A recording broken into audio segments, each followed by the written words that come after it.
برکتی بسم اللہ الرحمن الرحیم ان اللہ وملائکتہ یصلون علی النبی یا ایہا الذین آمنوا صلوا علیہ وسلموا تسلیما اللہم صلی سیدنا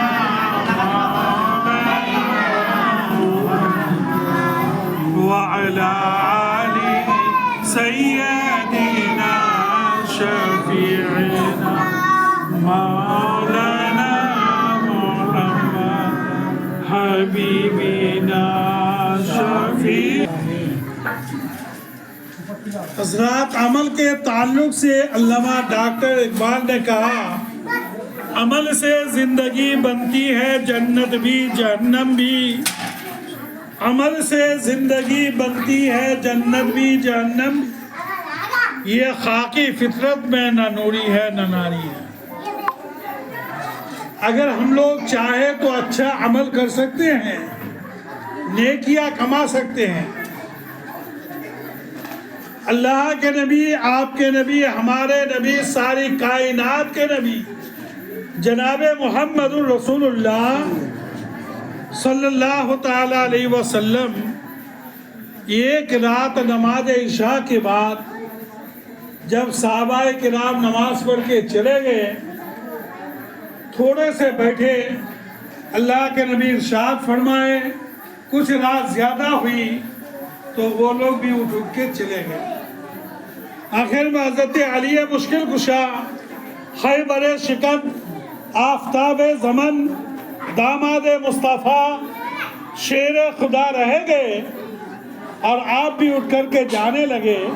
تو اللہ کے نبی نے ارشاد فرمایا، علی گھر جا رہے ہو سونے کے لیے، مگر سونے سے پہلے کام کرنا کہ اللہ کے راستے میں تم 4000 دینار صدقہ کرنا، پھر سو جانا. حضرت علی نے کہا، یا رسول اللہ، گھر میں تو کھانے کے لیے نہیں ہے، تو ہم 4000 دینار کہاں سے لائے کہ اس کو صدقہ کرے پھر سوئے. اللہ کے نبی نے دوسری بات بتائی، علی سونے سے پہلے دوسرا کام یہ کرنا کہ دو جھگڑنے والوں کے درمیان، دو مار پیٹ کرنے والوں کے درمیان صلح کرانا، پھر سونا. حضرت علی نے کہا، یا رسول اللہ، اب تو مدینے کی گلی گلی میں ہم کو پھرنا پڑے گا. کون سی گلی میں کہاں جھگڑا ہوا، کہاں مار پیٹ ہوئی، کہاں لوگ لڑے جھگڑے. اللہ کے نبی نے تیسری بات بتایا، اے علی،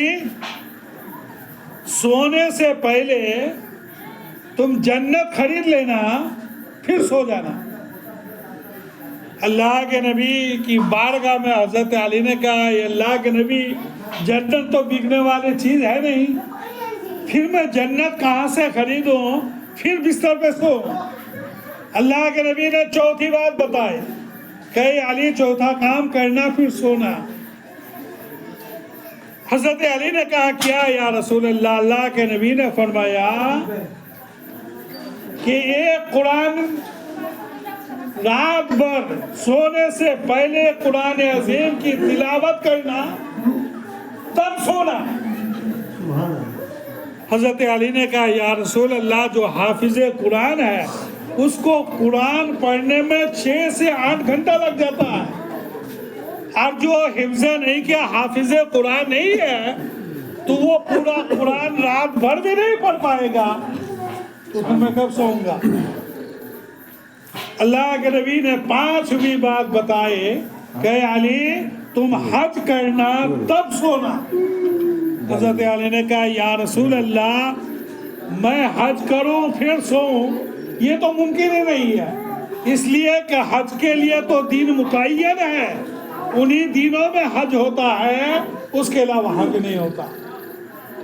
اللہ کے نبی صلی اللہ تعالی علیہ وسلم نے ارشاد فرمایا، اے علی، اگر تم تھوڑی سی محنت کرو گے تو تم یہ 5 کام کر پاؤ گے. دھیان سے سنیے گا. اللہ کے نبی نے فرمایا سونے سے پہلے 4 مرتبہ سورہ فاتحہ یعنی الحمد شریف پڑھ لینا 4000 دینار صدقہ کرنے کے برابر ثواب مل جائے. اللہ کے نبی نے فرمایا دوسرا کام 2 جھگڑنے والوں کے درمیان صلح کرنا. اگر تم 10 مرتبہ استغفر اللہ ربی من کلی ذنبی و خطیئتی و اتوب الیہ پڑھ لو گے تو 2 جھگڑنے والے 2 لڑنے والے 2 مار پیٹ کرنے والے انسانوں کے درمیان صلح کرنے کا ثواب مل جائے. پھر اللہ کے نبی نے فرمایا اے علی سونے سے پہلے 3 مرتبہ سورہ اخلاص یعنی قل هو اللہ احد پڑھ لو گے تو یہ قرآن پڑھنے کا ثواب مل جائے. پھر اللہ کے نبی نے فرمایا چوتھی بات کہ اگر تم 10 مرتبہ میرے اوپر درود پاک پڑھو گے تو تم جنت خرید لو گے. اور 5ویں بات رسول اعظم نے فرمایا اے علی سونے سے پہلے تیسرا کلمہ 4 مرتبہ پڑھ لینا تمہیں حج کے برابر ثواب ملتا ہے. تو یہ 5 کام اتنا آسان ہے